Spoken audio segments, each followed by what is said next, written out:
Desde su origen, el psicoanálisis ha considerado a los sueños como una de las expresiones más puras del inconsciente.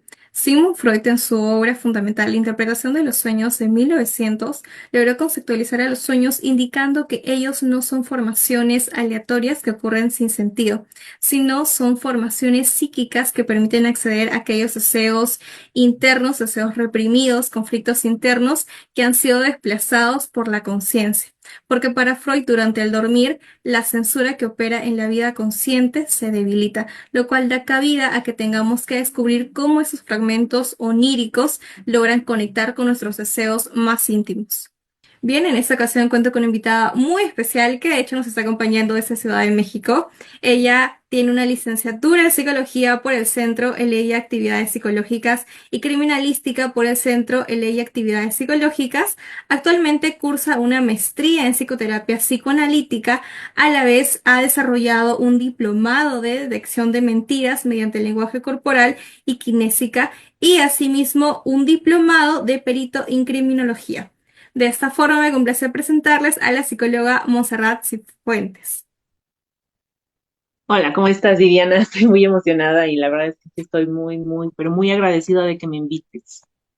Montserrat, qué grato tenerte en este espacio. Ya es la tercera vez que cuento contigo en este espacio del podcast, en este caso de psicología, denominado psicoentrevistas. Me gustaría que me comentes cómo estás, qué expectativas tienes para la entrevista. Pues la verdad es que me, ha- me, ha- me da mucho gusto hablar de este tema, me agrada mucho el psicoanálisis, es un tema muy interesante. Es la primera vez que me hacen una entrevista de psicoanálisis, de hecho, porque Wow. la mayoría de las personas que me entrevistan me han hecho como otras preguntas relacionadas a otras áreas de psicología, ¿no? El psicoanálisis apenas se está convirtiendo en mi área de especialización, la verdad, y se está convirtiendo apenas en mi fuerte. Por eso de pronto dije, o sea, la mejor oportunidad que tengo para hablar de este tema en el que justo ya me estoy formando y que me estoy volviendo completamente obsesiva, ¿no? Del tema del psicoanálisis. Claro, se entiende porque es propio de tu especialidad. Igual y también estamos tan solo a pocos días, en este caso el martes 6 de mayo, se conmemora, como bien sabemos, el Día Internacional del Psicoanálisis. Nosotros hemos podido observar por medio del flyer de esta entrevista que el tema que abordaremos a continuación refiere a la interpretación de los sueños. Todos en algún momento de nuestras vidas hemos soñado algo, pero no siempre sabemos de manera cómo podemos interpretarlo y es que justamente en respuesta a ello se encarga la propuesta freudiana, en la cual pues Ujú. señala, sostiene de que exactamente los sueños se puede conceptualizar, llamémosle así, como una gratificación de deseos que a modo consciente no lo podemos realizar como tal. Sin embargo, todos también tenemos muchos conflictos que no son diferentes, que no son difíciles en este caso de poderlo resolver de forma directa, y es que nuestros sueños se grafican, se ilustran, como si tuviéramos una libertad plena, pero entendamos que también estos sueños están muy codificados, no son tan fáciles, ni mucho menos hay cabida para interpretarlos de forma literal. También acá me gustaría mencionar un punto bastante relevante de que tratar a la memoria consciente es un gran punto que en este caso vamos a desarrollar. ¿Por qué? Porque en un sentido inconsciente hay tanta censura, se encuentra lo soterrado, pero no hay que tomar las cosas en un sentido tan implícito, porque habrá muchísimas formas, muchísimos mecanismos de defensa en este caso, que nos vamos a Ujú. encargar de descifrar gracias a tu cooperación, Montserrat. En base a ello, me gustaría Sí, que me comentes qué significa para Freud que los sueños son la vía regia al inconsciente. sí, mira, o sea, Freud, lo que estaba buscando, o sea, Freud buscaba acceder al inconsciente para descubrir si existen elementos en conflicto y que cuando hay elementos en conflicto, por supuesto, generan un malestar psíquico. Ajá. Entonces, eso era lo que básicamente Freud estaba buscando. Pero recordemos que para cuando él desarrolló su teoría de la interpretación de los sueños, también más o menos un poco más adelante, él desarrolla su primer tópica. Su primer tópica es esta que incluye inconsciente, preconsciente, consciente. No hay otros elementos como más adelante él desarrolla, muchísimos años más adelante, en donde él habla del yo, del ello y del super yo. Él ahorita solamente habla de mecanismos conscientes, inconscientes y por ahí habla del mecanismo preconsciente, pero o sea, lo pongo como background para que entendamos, ¿no? Entonces él dice, ¿cómo podemos acceder al inconsciente? ¿Cómo? O sea, ¿de qué forma podemos tener acceso? ¿Cómo nos podemos comunicar con el inconsciente? Porque en el consciente estamos todo el tiempo, ¿no? Entonces, él piensa que solamente hay al menos tres formas para, bueno, ahorita voy a mencionar la cuarta también, pero tres formas al menos para acceder al inconsciente, ¿no? Que es los lapsus, o estos que también les llaman actos fallidos, los sueños, por supuesto, que es de lo que justo vamos a hablar ahorita, y la asociación libre, que es lo que es en base al tratamiento, ¿no? Que es lo que Freud en esta talking cure, que él le llama, que es la cura con el habla, cuando él ya después empezó a tratar a sus pacientes, que les decía que por favor hablaran y que en base a esa asociación que los pacientes hacían, los pacientes iban descubriendo cosas de sí mismos, estos conflictos internos que tenían, ¿no? Entonces, en relación al sueño, él decía, sí, por supuestísimo, es la forma que tenemos de acceder a todos esos deseos, anhelos o conflictos que oculta el inconsciente, pero por supuesto que no es sencillo descifrarlos, ¿no? Porque están todos, como tú dijiste, codificados. Claro que sí, y en ese sentido también sabemos que hay un contenido manifiesto que refiere a lo que recordamos, porque muchas veces pasa de que tenemos sueños, llamémosle así, un poco complicados de tan solo comentar, de tan solo como poner en manifiesto, he soñado esto, porque tan solo en el hecho de hacerlo ya nos podemos enredar un poco, porque muchas veces fusiona tantas cosas que a simple vista no tienen ningún sentido por donde lo veas. Pero si lo pones Sí. en psicoanálisis, ya vas descifrando, vas como, ese es todo este contenido tan complicado de resolver. Un psicoanalista tiene claramente la cabal capacidad de poder hacerlo. Ahora, también sabemos de que hay cosas que no son negadas en la realidad, quizás por un tema moral, por un tema ético. Y cuando estamos soñando tenemos tanta libertad de poder hacerlo y expresarnos como realmente quisiéramos, pero estamos muy reprimidos en nuestra vida Ujú. bajo un sentido consciente. ¿Cómo puedo gestionar eso, Monserrat? O sea, mira, el contenido manifiesto, ajá, es la máscara en sí, es el disfraz. El disfraz va a venir con sonidos, con imágenes, con ideas que disfrazan el impulso o esos deseos que son inaceptables. Y uno dice, bueno, ok, eh, ¿qué pasa con esos deseos inaceptables? Esos deseos inaceptables, eso encriptado, eso oculto, es precisamente el contenido latente, que es el que está todo encriptado y el que es difícil de entender.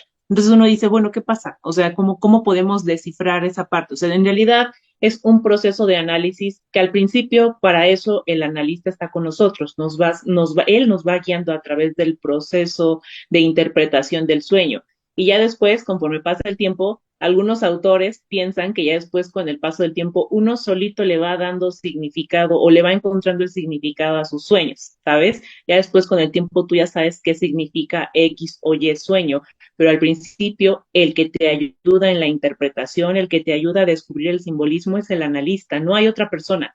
Porque si tú intentas darle un simbolismo, ¿no? Por ejemplo, como estas personas que dicen, ay, vamos a poner en ChatGPT, ¿no? ¿Qué te parece? Vamos a poner hola, ChatGPT, soñé que me casaba, ¿no? Y entonces ChatGPT te va a decir, bueno, es que seguramente, este, pues, eh, como tu amiga se va a casar, pues tú ya quieres casar, ¿no? Entonces Lo uno dice, a relaciona. ver, no es tan simple, por supuesto, engloba muchos aspectos simbólicos. Entonces, yo diría más bien, para poder gestionar o poder interpretar un sueño, si uno quiere ir a terapia, el analista, en este caso el psicoanalista es el que te ayuda a la interpretación del sueño.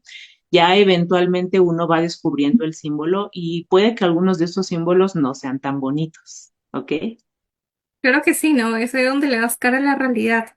Ahora, ¿cómo Ujú. diferencia Freud el contenido manifiesto del contenido latente de un sueño? El contenido manifiesto sí o sí es el disfraz, es la Sí. máscara. El contenido latente es ese que tú estás intentando enmascarar, ese deseo, ese anhelo. por muy desagradable que sea. Freud aquí hablaba mucho acerca del el hecho de que am, los deseos que ocultamos son probablemente deseos o anhelos socialmente no aceptados. Ajá. Claro. Entonces, o sí pone muchos ejemplos cuando uno lee la obra de Freud de la interpretación de los sueños, uno lee sueños que él ponía de sus pacientes, por ejemplo, de Sí. alguna paciente que por ahí tuvo que en realidad ella estaba enamorada de su cuñado y soñaba con su cuñado y soñaba con su cuñado. Por supuesto que ella nunca, o sea, en algún momento iba a aceptar decirle a Freud siquiera, oye, ¿sabes qué? Pues es que estoy enamorado de mi cuñado. Era Claro. inaceptable. Para la época era una situación inaceptable. Entonces, uno dice, por supuesto, no lo vas a decir, pero tu sueño no miente, tu sueño te va a delatar. Y Freud pudo verlo y lo interpretó. Entonces, ese es Sí. el punto, ¿no? Así es como podemos diferenciar el contenido manifiesto del latente. El contenido manifiesto es todo el disfraz, toda la máscara, todo bonito, todo precioso, todas esas imágenes, ideas bonitas como de unicornios, mientras que el contenido latente, el contenido oculto, es eso no tan bonito que intentamos enterrar para que nadie se dé cuenta de que estamos teniendo esos deseos.